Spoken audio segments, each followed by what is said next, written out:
This is Film Talk, where we interview the brightest minds in filmmaking 5 days a week. Do you need a great camera for your next shoot? You may want to consider the world's lightest handheld Super 35 digital film camera, Blackmagic's Ursa Mini 4.6K. The Ursa Mini boasts a 4.6K sensor, global shutter, and up to 15 stops of dynamic range. It's perfectly balanced for handheld use and comfortable enough to be used all day long. Scene 1, take 1. Film Talk Nation, we are greenlit for yet another great show. Vanessa Frank here, and I'm excited to bring you our featured guest today, Ben Rittenhouse. Ben, are you ready for your close-up? Absolutely. Emmy Award-winning VFX makeup artist Ben Rittenhouse has worked on movies such as Oscar-winning The Chronicles of Narnia, The Lion, the Witch, and the Wardrobe, Oscar-winning Grey, Golden Globe-nominated Kill Bill Volume 1, and Golden Globe-nominated Kill Bill Volume 2, as well as Men in Black 2, Blade 2, The Hills of Eyes 2, Sin City, Planet of the Apes, Austin Power in Goldmember, Serenity, Employee of the Month, and The Hulk, amongst many others. He's also an instructor at the Academy of Makeup Arts in Nashville, Tennessee. Ben, it's an honor to have you on the show today. Oh, well, thank you for having me. So, Ben, how did you first get into the film industry, and how did you get into this rather unusual job of being a VFX makeup artist? Well, I think it really started as a child. Like I was fascinated by monster movies, and my dad and I would sit around and watch, old sci-fi movies. And I watched this behind the scenes, and it was a guy putting someone in a monster suit. I think it was a Godzilla, and like it dawned on me, like, what, you can make money doing this? And then so, I just started learning what I could on my own by reading articles in magazines and all that kind of stuff. And I briefly went to college, and the school I went to, which I won't name, but was just sort of just left me wanting a lot more. Yeah. And I got an opportunity. A friend of mine who I was going to school with was moving out to LA and had a lead on a job. So he's like, "You want to sleep on my futon?" And I said, absolutely. So we went out to Los Angeles, and, one job kind of led to the other. So in terms of one job leading to another, how did you get that first job? I mean, this isn't, because I feel like VFX makeup is really one of those things where, I don't know, I kind of feel as a director, like most people don't want to take a gamble, because if your VFX makeup guy messes up, then that's the entire shoot that's kind of blown for the day. So I would imagine that it might be harder to get those initial jobs than, and this might just be me, I might be completely wrong about this, but I would imagine that it might be somewhat harder to get those initial jobs than maybe if you're just looking to get into being like a grip or something like that. So how did you make those first few jobs happen? So the first job, actually, my buddy Chris Gallagher was working on Hannibal.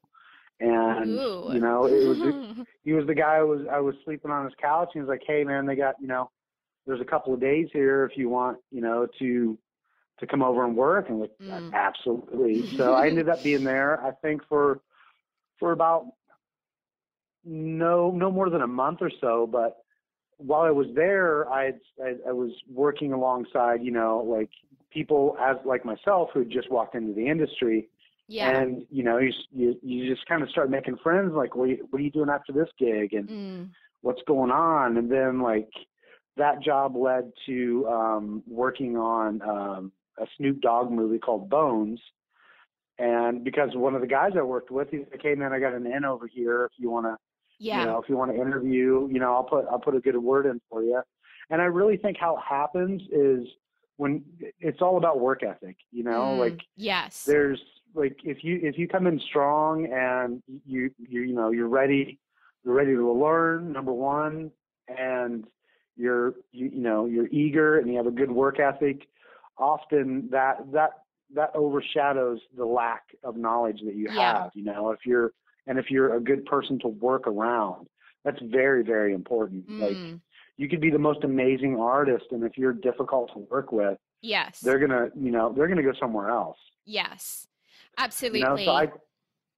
I really think it's I really don't like the word networking because it feels a little It's making slimy, friends. It's called yeah, it's making exactly. friends. That is exactly what it is. It's making friends and being a good person and knowing that, if there's a task that needs to be done, you're going to try your hardest to Yes. complete that task. Absolutely. Well, I recently had the incredible privilege of actually getting to see a live demonstration of your work in the context of a live event. Am I right in thinking it was in conjunction with the TV show Face Off? Was that kind of the premise? Right. Yeah. What it was there's an organization here in Nashville called TPAC, and it's like a film education program. Hmm. You can go there and learn everything from hosting to running the camera to doing sound. Yeah. And they're really involved with with makeup because of one of the Face Off contestants, Rick Prince, is their in-house artist. Oh, cool. And I he's did a not know special effects that. makeup artist. Mm. Yeah. So he really kind of headed up this event, and it was awesome for him and Trish. Trish runs Kneecat to invite us along, and I thought it was an amazing opportunity. Number one, for my students to get up on stage and show off their skills, and what happened during the interim. Actually, TPAC contacted Makeup Artist Magazine, and they decided to run the event. So Yes. they were advertising the event, which was even better because it's getting eyes on my students' makeups, and on their website they did this big write-up about the school and the alumni, and it was just really amazing. Yeah. It was a lot of fun. So, and for those who aren't aware, Face Off is, of course, this kind of competition TV show in which various VFX makeup artists kind of am I right in thinking they effectively compete in the it's I would Yes. say it's kind of like Project Runway for VFX makeup artists. Yes, exactly. It's that kind of a feel. And so anyway, I got to come to this brilliant event, which was really interesting because we got to see 4 different VFX makeup artists creating different looks in real time in front of an audience I think there were a lot of industry professionals there. There were a lot of makeup artists, and there were a lot of people as well who were just curious, and I think wanted to see what it was about. And so it was really fascinating getting to see a live demonstration like that, especially as there was a diversity of different looks that were being created. And it really made me realize, as a director who, as of yet, I mean, I've actually had the opportunity to do a certain amount of work that involved VFX makeup, but not at the level that was being demonstrated during this event. And it really made me realize just how flipping long of a process it is, both on the day, and I was staggered to learn that these looks had taken 3 months to prepare, and that typically you guys would advocate 6 months in the lead up to a movie in terms of having the time to do like the sculpting and the casting and all of those elements, which I just really felt like most a lot of directors would be blithely unaware of just how much work is involved in terms of lead time and then in terms of on-set time. So in that context, I'm just really fascinated to get your thoughts on what some of the biggest misconceptions are that directors and producers have about VFX makeup, and what we can do to basically make the VFX artist job far more like reasonable and realistic. Right. Yeah.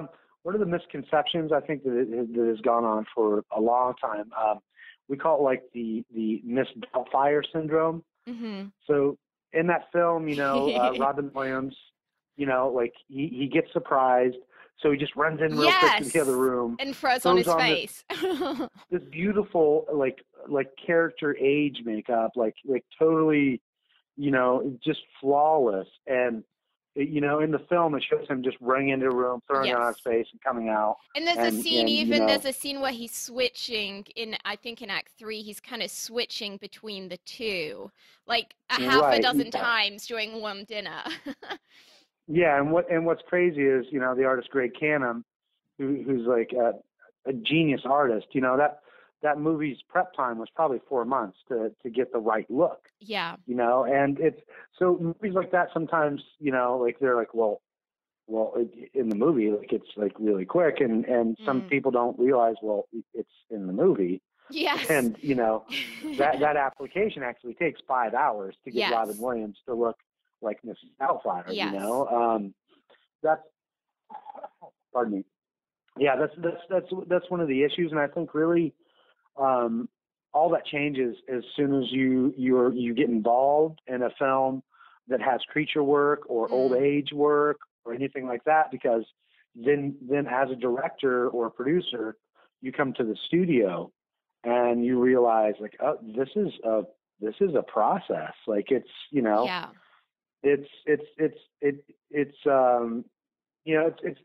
it's a fairly long process. It's not crazy. Like CGI actually takes a bit longer than special effects makeup. But say a character shoots every day, right, for 3 weeks. Yeah. That means that every single day there has to be an appliance for that day.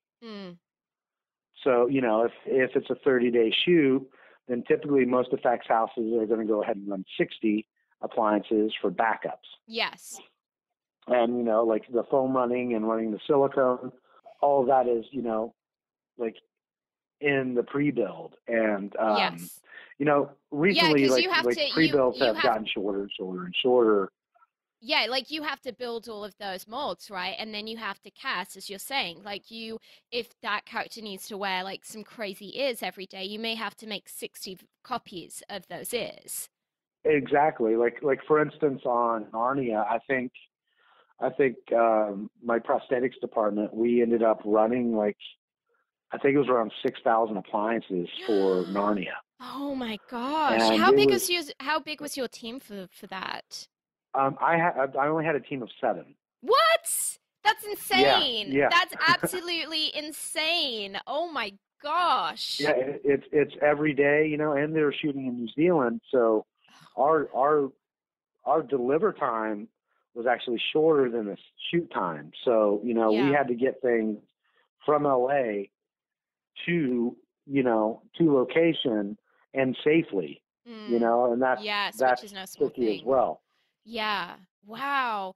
So one of the things I was really surprised to learn when I came and saw your live demonstration is also that in addition to the application time and the filming time, you kind of have like the breakdown time afterwards, which is going to be typically half of the so if it's taken 5 hours to get an actor ready, it's going to take like 2.5 hours to get them out of the stuff, which to me just seems excruciating, because I can imagine an actor getting to the end of an 18-hour day and just wanting to like lie down and pass out in their trailer, and it being, oh no, we now need to spend the next 2 or 3 hours taking makeup off of you. I mean, that just seems... Oh yeah, seems absolutely. like a long day. I mean, right? Yeah, depending on the makeup, if you have like a full chest piece, full face, and a cowl. I mean, it will take, anywhere from like an hour and a half to 2.5, depending on how much glue you used at the beginning of the day. Which at the beginning of the day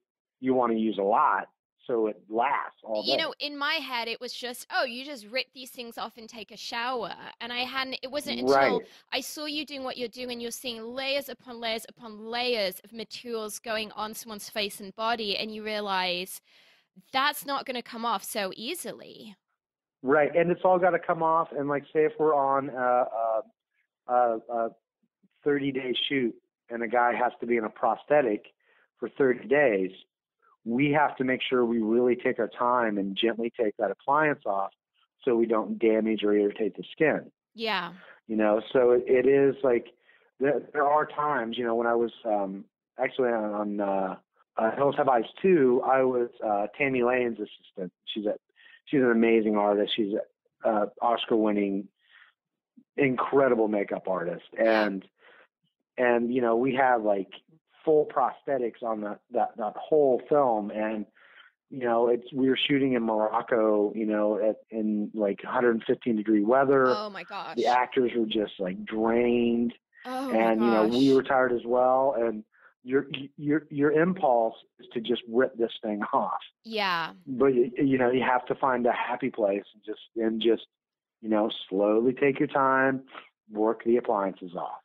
In terms of keeping actors reasonably comfortable, I mean, how does that work when you're on a super hot set? You've got people in latex, and there's always that possibility that I would imagine that maybe not if one's working with someone like Doug Jones, who has done probably, Well versed, spent yeah. most of his career in being life casted, but maybe for someone who's less initiated, I would imagine there's always that possibility that they're going to feel claustrophobic, that they're going to freak out, that their skin is going to erupt.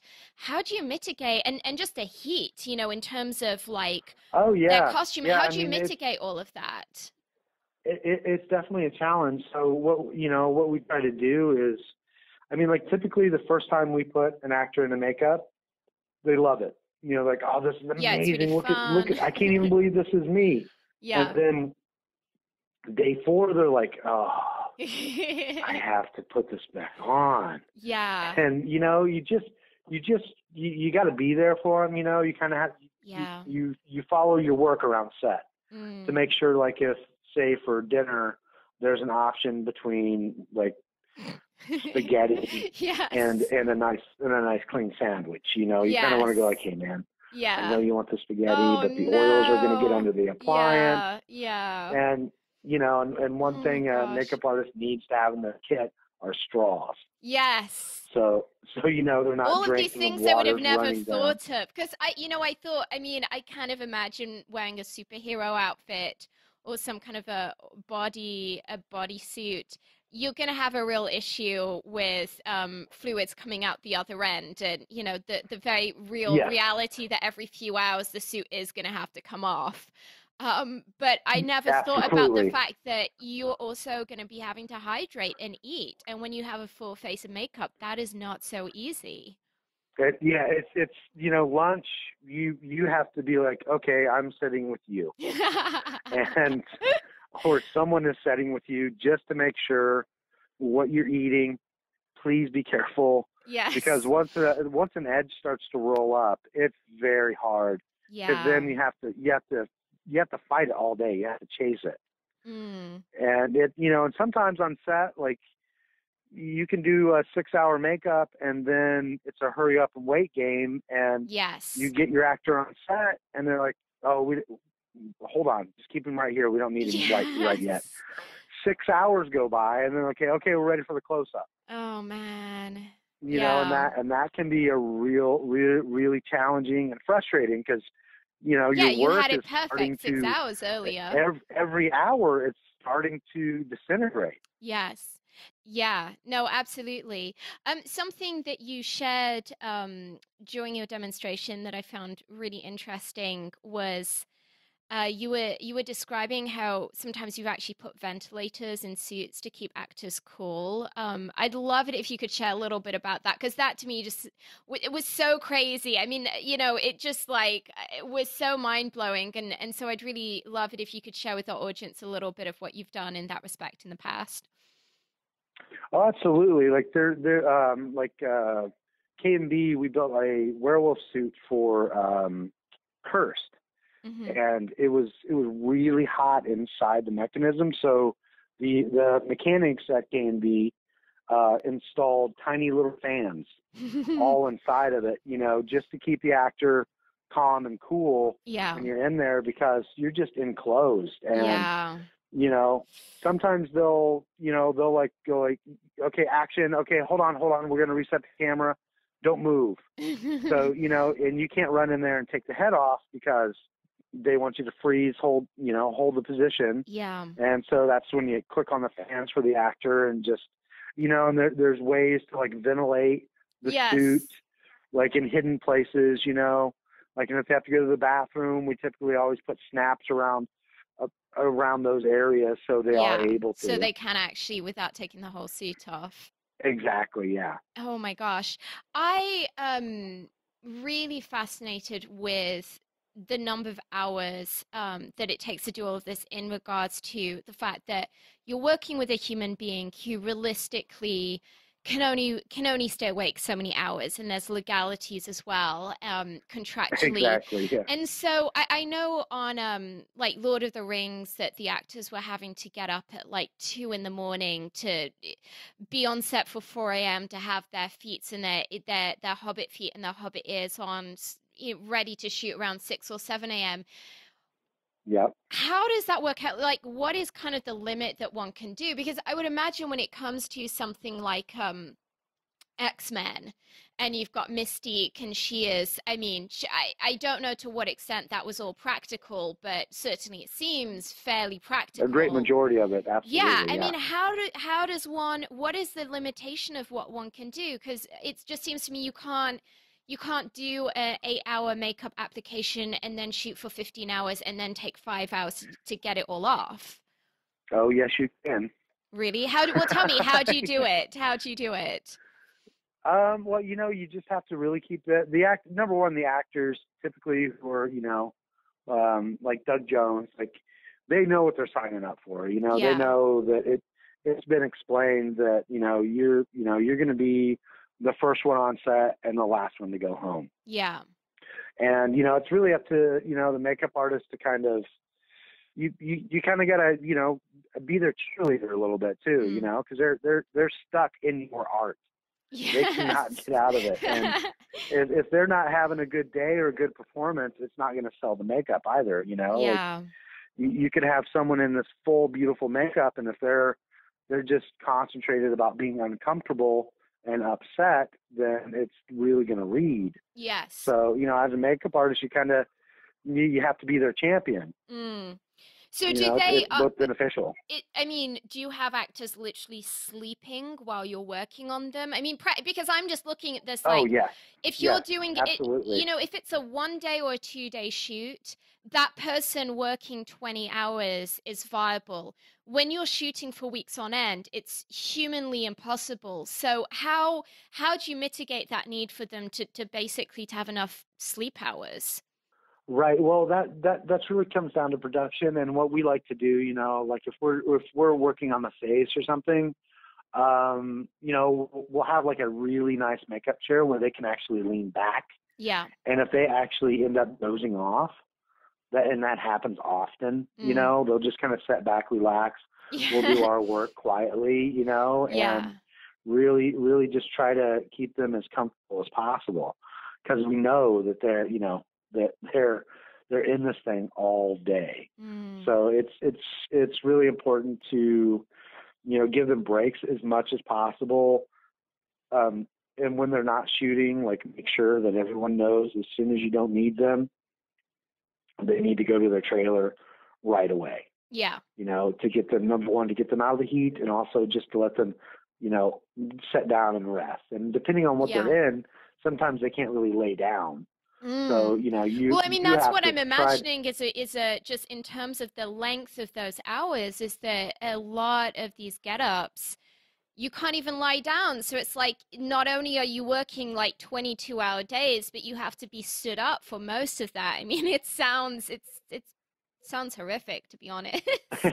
Right, right. Yeah, I don't know how some of these guys do it. Like Derek Mears is another amazing suit actor.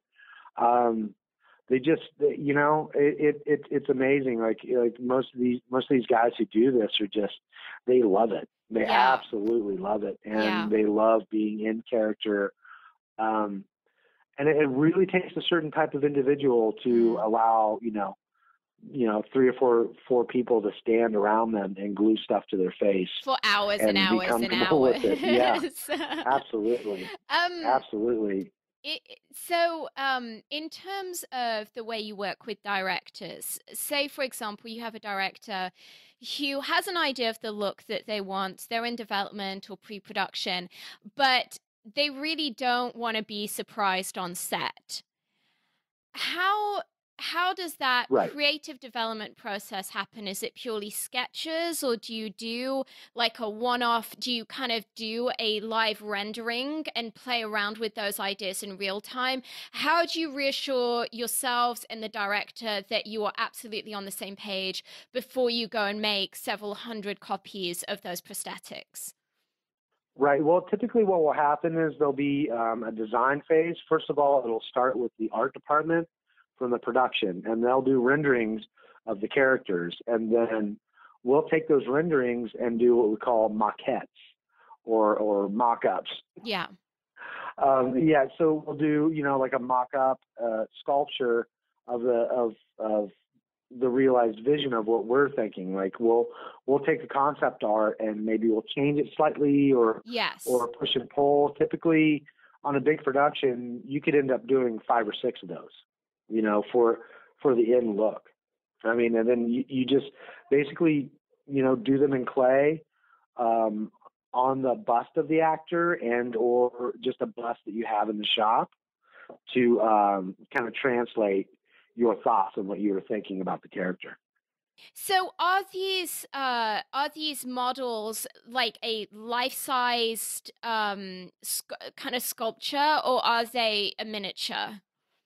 It depends. If it's a full body character, typically we'll do, like a miniature, like a, like a 12 to 13-inch character, Yeah. just so they can kind of see it and look at it 3-dimensionally. And if it's more of like facial structure, we'll actually do like life size. Yes. So the directors can really kind of see what we're thinking and see if it translates. Yes. And are these painted? Is the director single the coloring, or is it purely so that they can see the form? Typically what we'll do is we'll do a clay maquette and then we'll actually paint the clay. Yes. So they can really kind of realize the vision, because Yes. often, something like a beautiful sculpture looks amazing in clay, but it may not be able to translate Absolutely. quite as much as a director would like. And I mean, one definitely does not want to be having surprises on set. I feel this is No, really one of those absolutely elements because it's really too late by the time you get on set. And you're in it. Yeah. I mean, there's no quick fix. It's not like if costume isn't right, there's other options. I mean, it's once those prosthetics are cast and made up, you're stuck with what you have. And so Ben, I would be remiss if I didn't ask you this. I was just absolutely fascinated when I heard you'd worked on Kill Bill 1 or 2. Just with imagining what that must be like. Because in my head, I just imagine that working on a Tarantino movie is just like, there's just like vast vats of fake blood. And he's just like, more blood, more blood. And it's just is that pretty much what it is? Yeah, pretty much. I mean, I was in the studio in Los Angeles, heading up the appliance department and shipping out appliances to China. And in the shop that we had actually built this rig, the mechanics there had built a rig that was a hydraulic blood pumper. Oh my gosh! It would pump out gallons and gallons of blood in like 30 seconds. Oh my gosh! So it was just more blood, and like a lot of the appliances we were running, nastier, bloodier, oh my gosh. It was honestly that's it was so cool to be able to work. I worked on Kill Bill and Death Proof, the whole Grindhouse. Oh, you did the Grindhouse stuff movies. as well? Yeah, I was in the appliance department for that as well. Yeah. And it was just really great to, work with someone that I really admire, and I love his film style. And I actually got to meet him one day briefly in the shop, and he was just an amazing guy. He's just like, he was just like us. Like we're a bunch of nerds in a Hollywood basement making monsters, absolutely. And he felt like a kindred spirit. Like he felt like a just like us. Like we all love film, and there's certain movies that like effects artists and like crazy film lovers. Like there's almost like a another language we share, and it's Absolutely. within like movie quotes and stuff like that. And Quentin Tarantino is one of those guys, and it was just awesome. I was walking through the shop, and he was walking towards me, and he was just like, "Hey, how you doing?" And shook my hand, and then we sat there and just BS'd about whatever. So, Ben, we're about to enter our final act in which we're going to be getting some of your top recommendations. But before we do so, let's take a moment to thank our sponsors. When you're putting together that masterpiece movie, the coloring is a major creative decision. It can make the difference between whether the audience interprets your story as warm, cold, dark, or light, and it can help define the genre of the film. Here's a quick tip. Horror movies tend to have blue tones, romantic comedies tend to have warm tones, apocalyptic movies tend to be grey and washed out, movies in which reality is off kilter tend to have green tones, and action movies tend to feature a lot of teal and orange, particularly in their artwork. The Emmy Award-winning DaVinci Resolve from Blackmagic will help you get that perfect color for your next production. The DaVinci Resolve 12 combines professional non-linear video editing with the world's most advanced color corrector, so you can now edit, color correct, finish, and deliver all from one system. The DaVinci Resolve is completely scalable and resolution independent, so it can be used on set, in a small studio, or integrated into the largest Hollywood production pipeline. From creative editing and multi-camera television production to high-end finishing and color correction, only DaVinci Resolve features the creative tools, compatibility, speed, and legendary image quality that you need to manage your entire workflow, which is why it is the #1 solution used on Hollywood feature films. Ben, welcome to the final act where you'll be sharing incredible resources and mind-blowing answers. Are you ready? I'm ready. In terms of your film career as a VFX makeup artist, what is the best advice you've ever received? This may sound strange, but it was walk with purpose. Yeah. I mean, it doesn't really, really directly relate to special effects makeup, but I think it's like it's just like a really good, thought to live by. Like when you're in a shop, you walk with purpose. You're going to point A to point B to get something done. Yes. Absolutely. I think that's great advice for all of us. Ben, you've worked on some incredible and iconic movies. I mean, I think probably Making Blood for Tarantino is about as iconic as one can get when it comes to VFX makeup. That said, if you had just one movie to stake your entire career on, what kind of movie would you want it to be, and what talent would you want attached?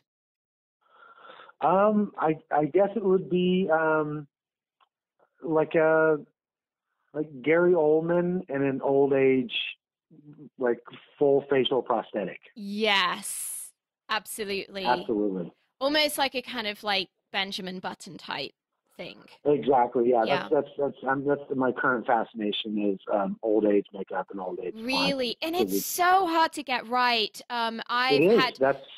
Like people think that I think that there's maybe a misconception that that's straightforward VFX makeup, the hard stuff is monsters, but it seems to me that the problem is that when you're creating a monster, there isn't, I mean, obviously there's points of reference in nature, but who is anyone to say, well, a werewolf would or wouldn't look such and such way, whereas we all know intrinsically our eyes, our minds are exquisitely fine-tuned to be able to detect what old age looks like, and hence if it's even slightly off, it immediately reads the wrong way. Yeah, I've had issues before where I've actually had to go back and reshoot stuff because the makeup was reading as it looked, honestly, it almost looked like more of a leprosy type look rather than age spots, and that becomes, you've got an audience then that are misreading what's going on with that character. It's just not a good situation to be in. Yeah, exactly. I mean, it can really blow really dramatic scenes. I mean, but beautifully executed old age makeup, I'll take over a crazy werewolf vampire any day. Yes, absolutely. I've often noticed in movies the big giveaway to me is the eyes. I've seen a lot of Yes. movies where the face, the skin, the the the teeth, all of those elements are done really well, but the eyes haven't been tackled, and so you're seeing the eyes of a young person. And I've always been fascinated with this thought of, is there a way around that? Is there, because I couldn't tell you, not being a VFX makeup artist, I really could not tell you why those eyes look like a young person. And I don't know whether it's maybe just Well, like an aura thing, or whether it's actually that there's something physically going on with the eyes that the artist just hasn't tackled. yes. What typically happens when you age is your eyes become like your pupil and your iris become a bit more dull. Oh, You start to right. lose the color in your eyes. Oh, Starts that's kind of depressing. Now I have something more right. to be concerned about. Right. And what Mhm. a lot of VFX artists will do, they'll actually double contact. So Wow. it'll diminish kind of like Yes. the color and the brightness. And yeah, that's a really hard challenge Yeah. to get over for Yeah, sure because in old age. it's that weird thing when you look at someone in aged makeup and you just go, I'm just not buying this. It just looks like it's a young person inside the body of an old person. It's that weird Exactly. moment. And which is really distracting, because that's just a really creepy concept. Yeah. Is it Yeah. do you think, are the whites of the eyes like a little more bloodshot, or is there anything kind of going on there? It's a little more like milky Yeah. and less vibrant white. Yes. A really good one for your listeners to check out is in it's one of the first, and it's by the master, the grandfather of the special effects makeup. His name is Dick Smith, Mm-hmm. and he aged Dustin Hoffman to like 101 in the Really? 1970s. Yeah, in a movie called Little Big Man, and Hmm. he actually used these really thick contacts. Yeah. Like Dustin Hoffman said, they were a nightmare to wear. Oh, yeah, So I they would would imagine. they would they would shoot a little bit, pop them out, put them back in, but they really kind of like fogged the eye and Yeah. gave and really helped the illusion. Yeah. Yeah, absolutely. Well, that's it's reassuring to know that there's a reason behind that, because I kind of got into that point where I was thinking, is that just something that one can't get over, that one's never going to be able to fully depict that aging process? And I guess maybe some of these looks that I was seeing were just not as nurtured as what an expert like yourself would have done. Ben, if you could recommend a book to our listeners, maybe something that you have personally found really helpful in your own filmmaking career, Absolutely. what would that be? It's called The War of Art by Steven Pressfield. It is an amazing, life-changing book for any artist in any medium. He himself is a historical author, Hmm. but he was having difficulty sort of concentrating in his own space, Yeah. and he just started writing down like this theory of how to self-motivate, Mm. and as what he calls like um, the resistance that Yeah. all artists have. Like Oh, it's yes. basically Oh, yes. like We it's all the know that. resistance that we all battle. Yes. And it's a life changing book. I tell all of my students. So can you just repeat that title? It's called The War of Art The War of by Art. Steven Pressfield. Yeah, I know it's a very popular book. I've had a number of guests mention it as being something that's really helped them to get to a whole new level of productivity within Absolutely. their career. Well, Film Talk Nation, I know that you love audio. To thank you for joining us today, we've partnered with our friends over at Audible to offer you a free audio book. Great titles available include Story by Robert McKee and Save the Cat Strikes Back by Blake Snyder. If you haven't already done so, you can claim your free audiobook at audibletrial.com/film talk. That's audibletrial.com/film talk. And this link will also be included in today's show notes. Ben, if you could recommend a single movie for our listeners, maybe something that you feel is a really great portrayal of excellence in VFX makeup work, what would that movie be and why? Well, again, I think I always kind of go back to the classics because I absolutely love Dick Smith's work. Amadeus. I think it was an 80s film. Oh, Amadeus is like one of my favorite movies of all time. It's and so there's flipping a good. beautiful old age makeup in there. It is flawless. Wait, no, of course, because at the end, so it's what's his name, Solari? Is that the name of the character? Yes, we see him. You know, it's so interesting that you mentioned that because now looking back, I'm thinking, yes, of course they aged him, but it just goes to show how convincing it was. I watched the movie and it was so organic that I didn't even think about it. It was just like, oh, here's this character's natural progression. And I really hadn't thought about the fact that, of course, that's, you know, that character, it's like however many decades on from the core of the story. Exactly. Yeah. And it's just executed flawlessly. Like it really is.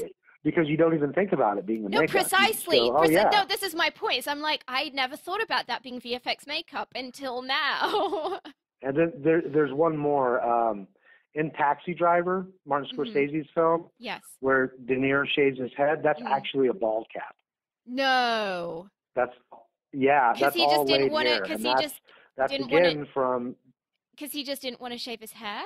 Because he was contractually obligated for a film right after. Oh yeah, that's always a problem. He couldn't shave his head. If I was the director, I would have been freaking out when they're like, "It's okay, we're gonna do it with a bald cap." I would have been like, "Yeah, we absolutely. are so screwed now. This is gonna look unless dreadful." You have Dick Smith on your team. Yes, you know? Yes. I mean, even today with the power of digital painting and everything that can be done in post, because I know from experience how difficult hair is to get right in post if you've like messed it up practically. It's really like anything is possible, but the production, the cost of fixing that in post is exorbitant. Oh, it's crazy. And even flyaways and all that kind of stuff. My gosh, to get it to look real is really painstaking. And I think I'd be looking at that scene even in today's climate going, we are so screwed right now. So I can't even imagine back in the day when things were a lot more primitive. I would have been sweating bullets if I was the director. Yeah, I had no idea. I'd loved that movie for probably 10 years. And then, actually Howard Berger of K&B Effects was like, yeah, that's a ball cap. And it just, blew my mind. I was like, oh, that's amazing. Like that. That's and those are the kind of makeups I really love, a character makeup. Well, it's the irony of it that it's like the best VFX digital work is like the stuff that you don't see, and it's the same with VFX makeup artists. Is if the audience knows what you've done. I mean, obviously not if it's a monster, because there's that's a given. Right. But when it's stuff that's humanly real, kind of realistic. If the audience knows what you've done, then it means you've done a bad job. It's a problem. If you've done something amazing, no one's going to appreciate it because they're going to be like, well, of course, that's just the character. Yeah, here recently, myself and a student got the opportunity to work on a Jack White video, the band Dead Weather. Yeah. And we did like these finger extensions and gave the bass player a second pinky. And while we were on set, the director was like, no one's going to think that they're going to think it's VFX because it looks, because it looks so real. Tell. Yeah. I'm like, I hope they don't think it's VFX. I just hope that they think it's real, because, and that was one of the biggest compliments I've ever received on set. That's cool. Like we couldn't tell. Yeah. When that happens, that's a real special. I can imagine for the performers, it must be really tempting to just go out to Kroger afterwards and like just yes, terrify absolutely. some poor old woman. If I was them, Yeah, I'd totally like be going up that's to what they like, think the first hour. oh yeah, and then they're over it. Yeah, and then after 8 hours, they're like, get this off me Yes, now. yes, yes. No, I get that, but it would be a little bit tempting to be like, I'm just gonna go to like Walmart and like completely terrify the cashier when I go to pay with my card and I have 6 digits on my hand and see if they notice. um, but yeah. Yeah, I actually just wrapped on an independent film last night called The Night Sitter, and there was this giant blood gag. Like, I had blood all over me, and I had to stop and get gas. And I Oh literally, like, no. because I had to come back in the morning, and the cashier was just he was just staring at me. I need 20 on pump 10, and he's just looking at me like, what's wrong? And I forgot that Yeah, you I had forget, blood right? splatter all over my Yeah. face, all over my hands. And I was I like, would look, have. I'm making a movie. I'm sorry, I'm not a Yes. psycho killer. I know. I had that once actually. I did have someone do some no, actually I was I'd been doing some stunt work and I went out to actually I went out to Hobby Lobby and the cashier practically did an intervention because she's like, she like saw the bruising on my arm and she's like, honey, like, we love you and if you need to speak to someone, and I had no clue what she was talking about, and then I realized, oh no, I'm a filmmaker, I'm fine, I'm not a beaten housewife, I promise you. So yeah, I would imagine Right? I would imagine that Halloween at your house must be pretty fun. You've hit on something right there. That is the number one thing that every effects artist hears. Yes. That is the number one thing. Whenever someone hears what I do, they're like, "You must be insanely popular at Halloween," and it's absolutely true. Yes, I can imagine all your buddies being like, "Dude, Yes, it indeed. will just take you a few minutes." It's not, having no clue Right, right. whatsoever. They're like, "Wait, no, it won't take a few Yeah, yes, yes. So Ben, if you could recommend a website or an app, some kind of digital tool, that you feel has been really helpful to you as a filmmaker, what would that be and why? minutes." An app or a website. I mean, I guess, like makeupartistmagazine.com. Hmm. It's really amazing for makeup artists because you can get on there and just like see what's going on, see who's doing what. There's good tricks and tips on there. There's also on Facebook, there's a special effects makeup forum where anywhere from beginners to retired uh, makeup artists are like throwing back and forth knowledge, and that's Yes, pretty cool. which I would imagine must be really crucial in your line of work where every job is so different that there's always going to be a new challenge that you're going to need to probably reach out to someone and be like, hey, has anyone ever done this before? Right, exactly. Yeah. Yeah, and yeah, that goes on all the time there. Yes. So, Ben, I'd also love it if you could quickly give us the address of the makeup school that you teach at, because I feel that there might be young makeup artists listening to this going, you know what, this is the kind of guy I want to learn from. And so I want to find out where I can go, take some tutorials and some classes from him. And I think as well that there may be a number of directors, producers who will feel that you're potentially a great match for their production and will want to reach out to you. So if people are interested in you for either one of those things, how can they get in touch with you via your school? Absolutely. You can go to www.amua.com. Hmm. That's Academy of Makeup Arts. And you can personally email me at ben@theamua.com.